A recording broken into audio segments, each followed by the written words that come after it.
일단 시장은 위쪽에서 상단부에서 만들어지고 있는 그 박스권의 저점까지 내려와 있다 생각하시면 좋을 것 같습니다. 지금 코스피가 1.3% 정도 이렇게 빠져내려가고 있는 중인 것 같고요. 코스닥 같은 경우는 782포인트로 1.3% 정도 이렇게 마찬가지로 조금 빠져 있는데, 코스닥은 여전히 추세가 무너지진 않은 상태라고 보여지는데요. 코스피가 약간 문제인 것 같죠? 코스피는 지금 이 박스권에서 만들어지고 있는 하단부까지 접근을 했습니다. 보통 이제 주식 차트를 조금 배우시거나 차트에 대해서 좀 아시는 분들은 이런 말 들어봤을 거예요. 갭 자리는 매우로 간다라는 이야기를 들어보셨을 건데요.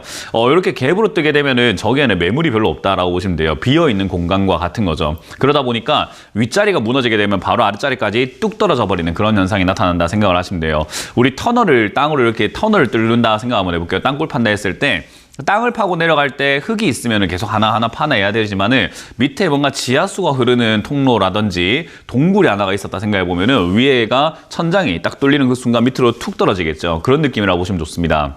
그래서 이 갭 자리는요, 보통은 매우로 갈 때 매우로 가는 그 원리가 이 자리에서 거래가 없었기 때문에 그냥 슝 하고 지나가 버리는 효과가 있다라고 보시면 돼요. 그래서 저 자리가 지켜지는가 지켜지지 않느냐에 따라 가지고 추가 하락이 생길 수 있다 또는 생기지 않는다를 판단할 수 있을 것 같은데, 지금 일단은 차트상으로 봤을 때는 지켜지려고 노력은 하고 있습니다만은 우리가 정성적이라고 하죠. 이렇게 뭐 정량적이라 해서 이렇게 우리가 보고 있는 이런 차트가 아니라 정성적이라고 하는 이런 기본적 분석을 한번 해봤을 때는 떨어질 가능성이 매우 높다라고 보여집니다.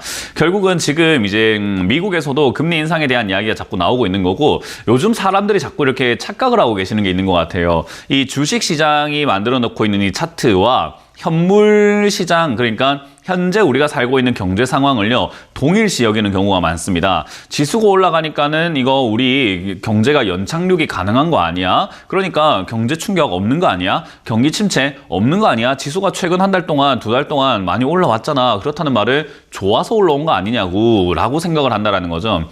사실 주식시장은요, 경제지표는 전혀 딴판으로 놀고 있는 게 사실이고요. 원래 그래 왔다라고 보시면 돼요. 그래서 우리 서브프라임 경제 위기가 있었잖아요. 2008년에도. 그 전에도 두 달 전까지만 하더라도 증시는 더 간다라고 외쳤던 게 주식시장이었습니다. 그러니까 주식은 기대감으로 움직인다고 보시면 되고요. 기업이 돈을 벌든 안 벌든 그런 건 중요하지 않습니다. 사람들의 매수세가 몰리게 되면 주가가 올라가는 그런 효과를 보여주기 때문에, 사실상 이게 주가가 올라오고 나니까 사람들은 경제가 좋다라고 생각을 하고 있고, 뭐 물가가 잡힌다, 금리 인하를 해도 된다, 경기 침체 안 온다라고 착각을 했는데요. 사실은 이 내용하고는 전혀 상관이 없습니다. 그래서 제가 계속 방송에서도 말씀드렸던 게, 현실과 기대 간에 이제 괴리감이 좀 발생이 되고 있다라고 말씀드렸고, 결국은 기대를 따라가는 것이 아니라 현실을 따라가게 되어 있다라는 것을 우리는 명심해봐야 될 것 같아요.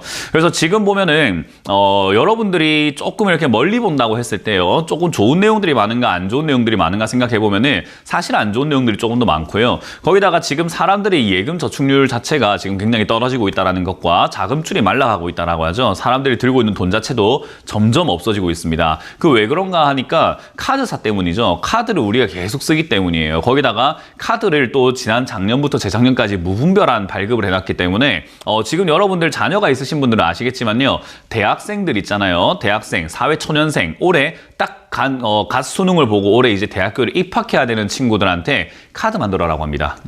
여러분들 은행을 가보시거나 뭐 증권사를 가보시거나 하면요, 카드 만들어라, 신용카드 만들어라 이야기를 합니다. 직업도 없고 알바도 안 했는데요. 그리고 요즘에 이제 학자금 대출할 때 보면은 학자금 대출에 생활 대출 자금이라는 게 있죠. 그 생활 대출 자금도 그냥 받아버려라 그래요. 왜? 생활대출 자금 그게 이자가 1몇 %밖에 안 되거든요. 그러니까 그거 받아서 예금종 통장에 넣으면 좋지 않겠니라고 해서 적금을 권유합니다. 그런 세상이에요. 그만큼 지금은 무분별하게 카드를 만들어 놓고 난 다음에 카드는 땡겨 쓰잖아요. 땡겨 쓰고 난 다음에 나중에 갚을 때가 문제인데, 주식시장뿐만 아니라 지금 전 세계가 거의 동일화되어 가고 있습니다. 그래서 많은 사람들이 카드를 땡겨 쓰고 난 다음에 지금 갚으려고 하니까 돈은 점점 줄어들고 있고, 그러다 보면 결국 우리가 팔아치워야 되는 것은 집이 아닙니다.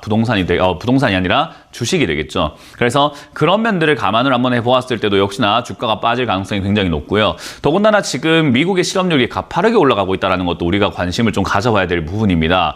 그렇게 가파르게 실업률 자체가 올라가고 있다는 것과 고용이 좋다라고는 하지만은 정규직보다 계약직이 압도적으로 많은 상황이라고 보시면 좋아요. 그래서 고용의 질 자체도 좋지 않다는 것을 감안해 볼 때 경기가 여기서 약간만 조금 후퇴를 하거나 휘청거리게 된다면은 상당히 심각한 사태가 나올 수 있다는 건데요. 특히 우리나라는 지금 부동산이 최악이다라는 거죠.